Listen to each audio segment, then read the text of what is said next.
Alright guys, check it out. We're going to try a different style of making these videos and just try and do a screen capture video now. So I want to talk a little bit about dividend stocks and dividend investing. That's what my main focus is when it comes to the stock market, is dividend investing. That's how you see people retiring on their stocks, not pulling any of the capital money that they have in the stock market out and strictly pulling out the dividend money that they are making and continuing to have their account grow.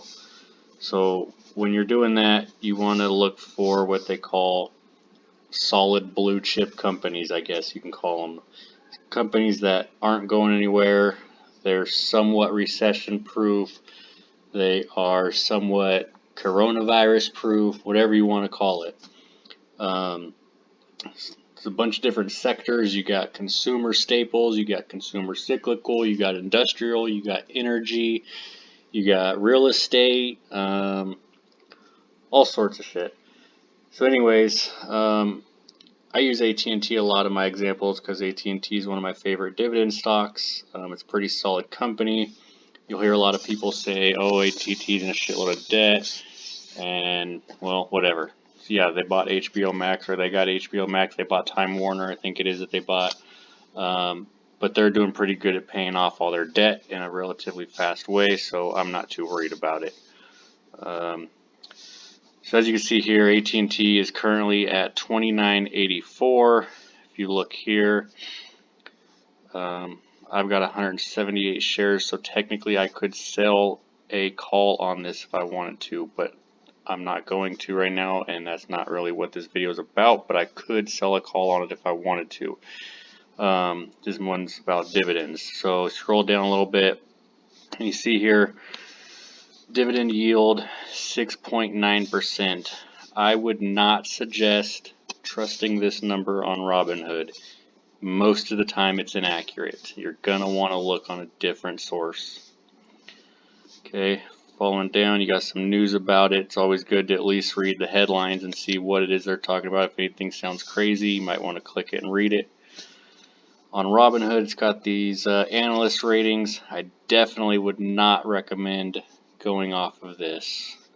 These are usually super whack, and it's going to get you in trouble at some point. This part's a little more accurate. This is a Morningstar. If you're a gold member on Amazon, or not Amazon, Jesus Christ.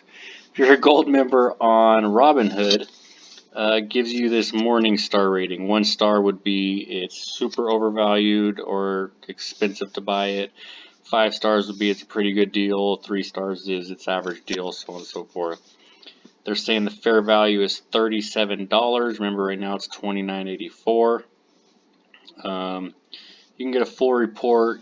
If you're going to go off this report for any kind of research, you want to make sure it was updated somewhat recently. This one was just updated July 31st. Then you got down here, you got some earnings stuff. It goes all the way back to Q4. Estimated is the lighter dot, actual is the darker dot. You can see they were estimated at 79 cents a share. They got 83 cents a share. So doing pretty good. Right here you can see that August 3rd I got a $52 dividend. I believe that was for owning 100 shares. So I own 170 whatever now, so I only got 100 because of something called an ex-dividend date. You must own the shares of stock before the ex-dividend date in order to collect that quarter or that month, however frequent they pay. To collect that quarter month's dividend, you must own before the ex-dividend date. Okay? If you own on that date, or if you buy that day, or you buy the day after the ex-dividend date, unfortunately, you are not going to get the dividend for that month or quarter, whatever it is. So keep in mind, you have to get it before the ex-dividend date. Alright, what else we got here? Oh, didn't want to go that far. Okay, let's see. Then it's got some other things that people bought. Okay, going off of here, Seeking Alpha is a site that I like to use for a lot of my research. Go away. Go away. It's free. You could set up a profile if you want and track some of your stuff. It'll send you notifications about the different stocks you say you're interested in or own. It's pretty helpful. On the main page, this summary page, I always recommend, if you're doing research on a stock or even just to check on your own stocks that you currently own, always check this summary page. The news sometimes will have things in it that other places don't announce, such as a dividend cut where the company decided to lower the dividend amount that they're paying or just stop paying it altogether. With all the crazy coronavirus crap going on right now, that's kind of a popular thing with the less stable companies. That's why you want to invest in more stable blue chip companies. So as you can see here, doesn't say anything about dividend cuts. Obviously I could go to all news and see if there is anything, but I know off the top of my head, because I pay attention to AT&T pretty closely, they're not cutting their dividends. Okay, so then they got this dividends tab right here. If you check that out, we've got dividend scorecard, dividend yield, yield on cost, dividend growth, dividend history, dividend safety, dividend news estimates. Okay, so dividend yield is the percentage that a company is going to pay you of the share price to own their stock, basically. So remember, AT&T is $29.84. Their dividend yield is 6.97. I'm assuming 6.97% of $29.84 is $2.08, or at least super close to that. This number goes up and down with the share price number. If the share price goes up, this number goes down. If the share price goes down, this number goes up, because this is what they're paying you. They're not paying you based on this number. Right now, AT&T has agreed to pay $2.08 a year to their shareholders in dividend per share. So remember, I got paid $52 off 100 shares, $52-ish. Okay, hopefully you're all with me still. Next one is payout ratio. That is the amount of money that AT&T is going to pay out in dividends compared to how much money they're pulling in as profit. If this number is over like 75-ish or 80, I try, keyword try, to stay away from it. It means it's probably not able to continuously pay that high of a dividend. It means they're probably not very stable at that rate. They're not bringing in much profit, all sorts of stuff. 5-year growth rate is kind of important. I don't necessarily pay attention to it if I do a bunch of research on the company and I like the way they're working, if I like their financial situation, I like products they're going to be coming out with, stuff like that. I'm not too concerned about this. Dividend growth, 36 years, so they have grown their dividend for 36 years. That's pretty solid. Anything 25 consecutive years or more is what's called a dividend aristocrat, and anything 50 years or more consistent is called a dividend king. Those are all pretty solid companies. You don't want to chase dividend yield. You're going to see some stocks that have like a 18 or 19% dividend yield, and you're thinking, hell yeah, I'm going to make a bunch of money off this. The stock's only $2 and they're paying me 75 cents a share. Well, yeah, that looks great, but you're chasing yields and it's definitely not stable. You're going to find yourself in a situation with a crappy company. They're going to end up cutting their dividend because they can't sustain it. And then you're out the dividend money that you're not going to be collecting anymore. They're not going to take it back, but you won't be collecting anymore. And chances are people are going to pull out of that company and the price is going to go down. You're going to lose money on the share price as well. So if you look down here, they pay quarterly. They pay 52 cents every quarter. So 4 quarters in a year, 4 times 52 cents equals $2.08. Declaration date is the date that they declare how much they are going to pay that quarter. So on 6/26, they announced that AT&T was going to pay 52 cents a share to their shareholders. The ex-dividend date, like I said earlier, is the day but you have to have already owned the stock. The record date is the day after the ex-dividend date that they write down everybody's name and put it all in a big old bag or some shit, I don't know, and that's how they know who they're going to pay. And then the payout date is pretty self-explanatory. That is the day that they send out the payments to everybody. And it's just going to go into your broker. Back in the day, you could choose to have it reinvested. You can have them send you a check, all sorts of different ways. Most brokerages now just redeposit the money into your brokerage account.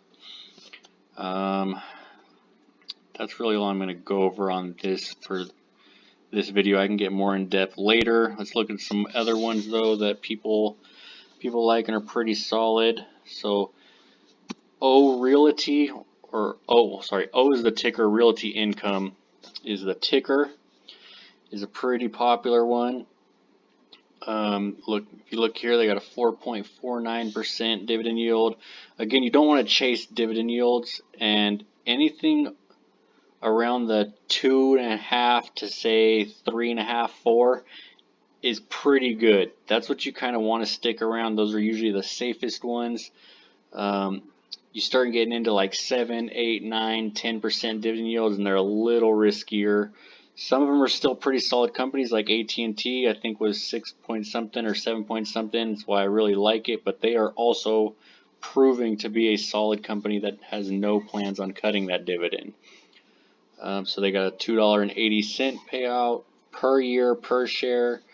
Payout ratio. Remember I said payout ratios, you don't want them to be very high.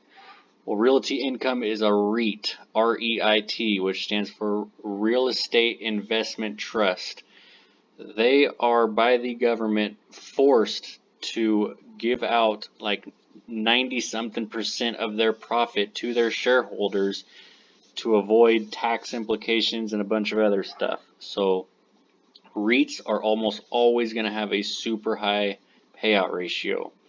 And then we've got 5-year growth rate of 4.38, 26 years dividend growth, pretty solid. People get scared of ones like these, especially right now, because they think, oh, people aren't paying their rent on their commercial businesses that they're renting these buildings through Realty Income from or whatever. But I'm pretty sure I'd read somewhere the other day that they actually announced, oh, you're right here. Realty Income collects 91.5% of their July rent. They're renting to like big corporations. I'm sure you can look up somewhere. I don't know if it shows it on here. But they have big name companies are the ones that are renting buildings from this place. So they're actually doing pretty solid right now.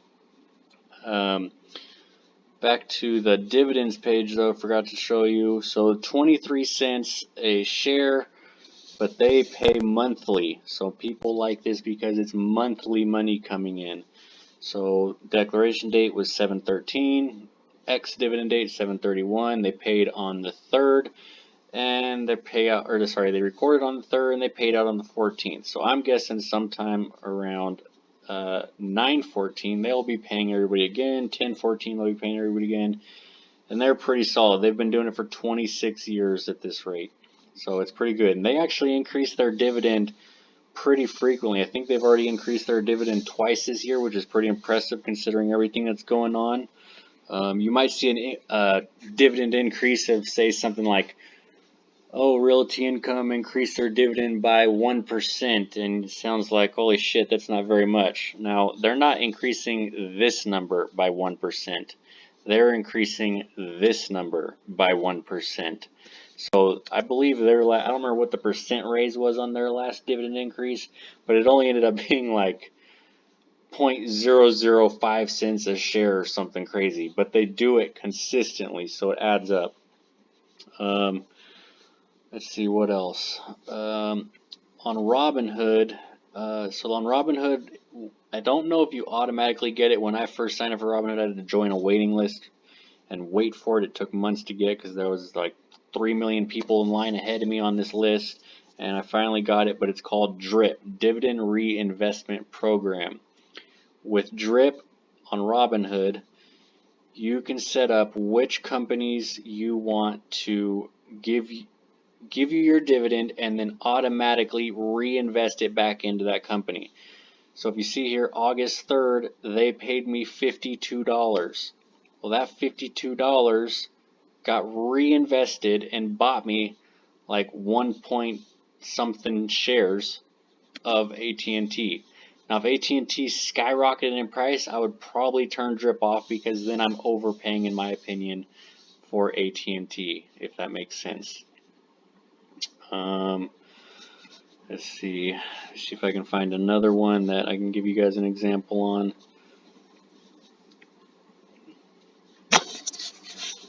Okay, so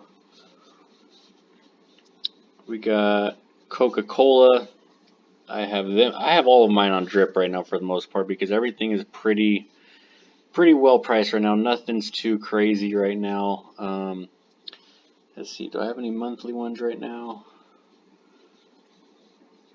I got QYLD. So QYLD is actually an ETF, which is an exchange traded fund.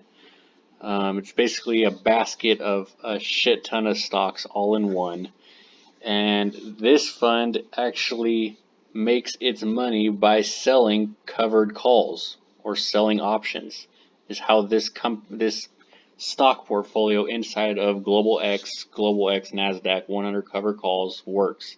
They sell covered calls and pay you out the dividend. Now, dividends and what do you want to say?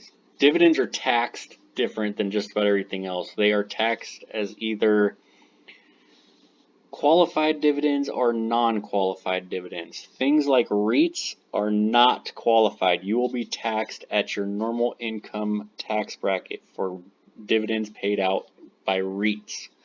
Same thing with MLPs and K1s, which I'll explain later. But normal dividends, you get taxed on either qualified or non-qualified. Qualified is a dividend that, one, qualifies to be a company that could pay you a qualified dividend, and two, you have to hold it for 60 days. You have to hold the stock, not the dividend itself, the stock, for 60 days, either before or after or combined of, I believe, the X dividend date. So 30 days before, 30 days after, 40 days before, 20 days after, the day before, and the next 59 days or 60 days, something like that. You have to hold it, and then it becomes a qualified dividend, and you get taxed at a lower rate. So you don't want to just be chasing dividend payments, buy and sell the day before X dividend and sell the day after just so you get the dividend. You're going to end up paying a shitload in taxes, and you're probably not really going to come that far ahead anyways. Plus, it sounds like a pain in the ass. But anyways, back to this one. QYLD is QYLD right now is $21.80 a share.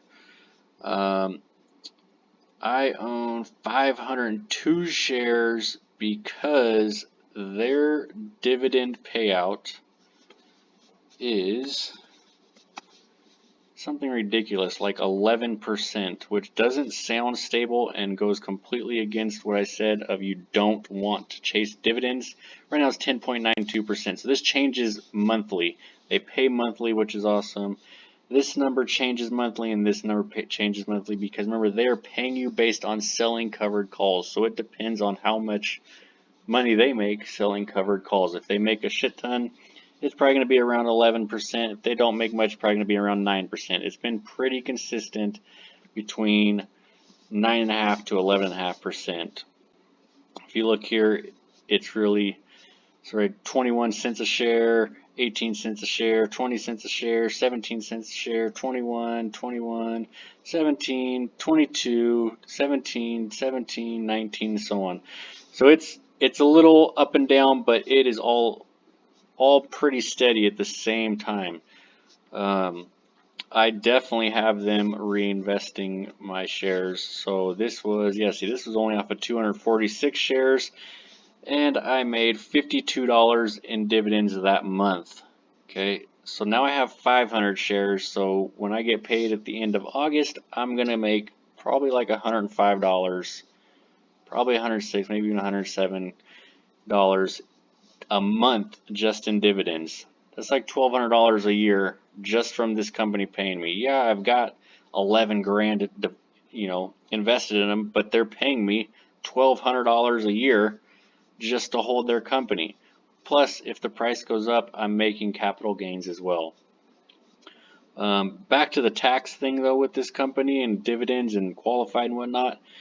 This company is not paying you what they consider dividends. They are paying you what they consider return of capital. So they're basically just paying you a return of the capital that they are making by selling covered calls. So you will pay mostly, what's the word I'm trying to think of? Regular income taxes basically on QYLD. Let's see, what else could I tell you guys about?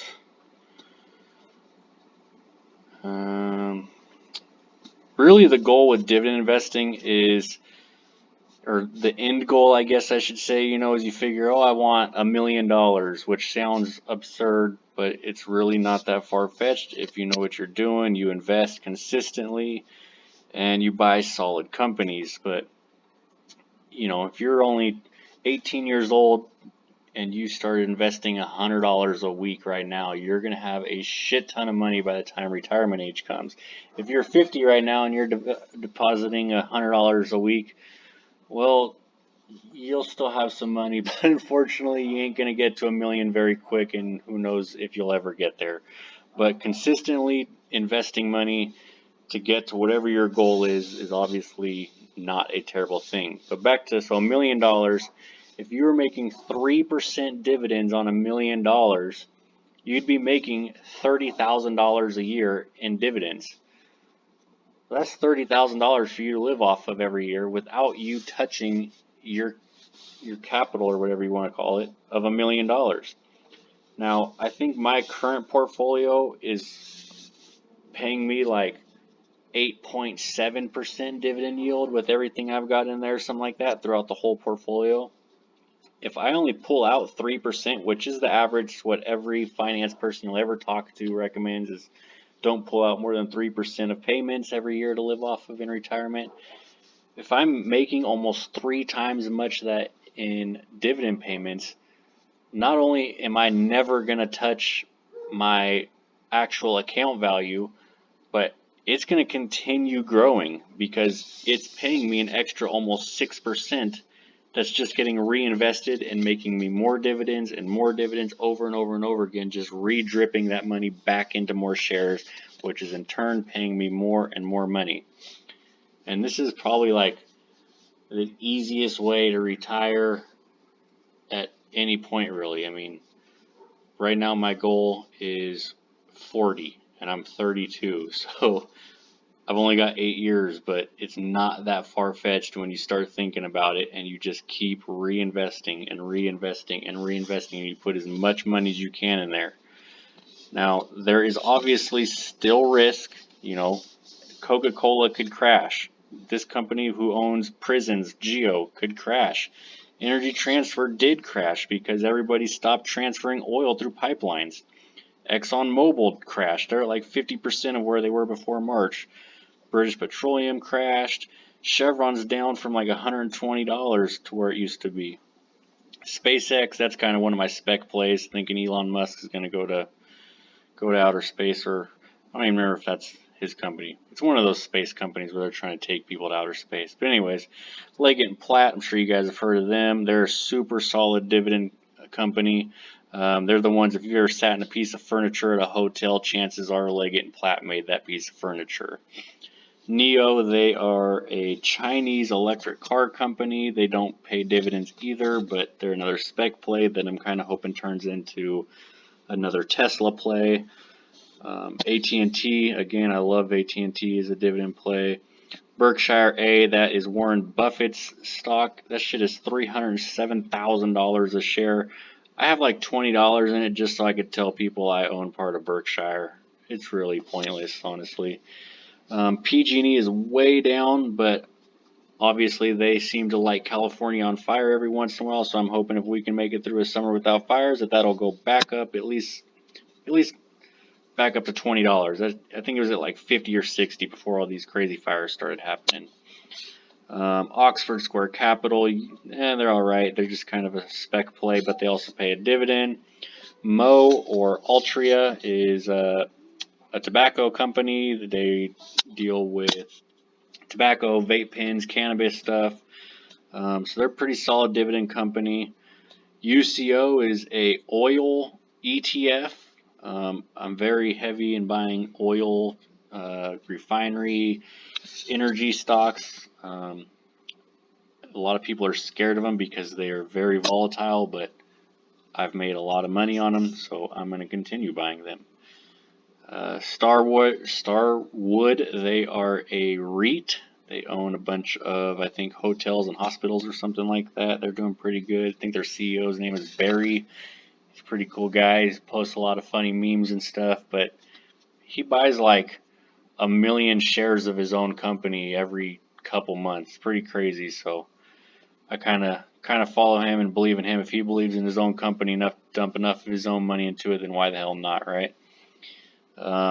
Crowd, they're one that you kind of wish you got into before coronavirus because they skyrocketed once coronavirus happened. QYLD is that covered calls one I was telling you about. Amazon, they're another one where I've got like $50 in just because I wanted to say I own part of Amazon. This one, the CEO of this company right here, his name is Leslie Gale.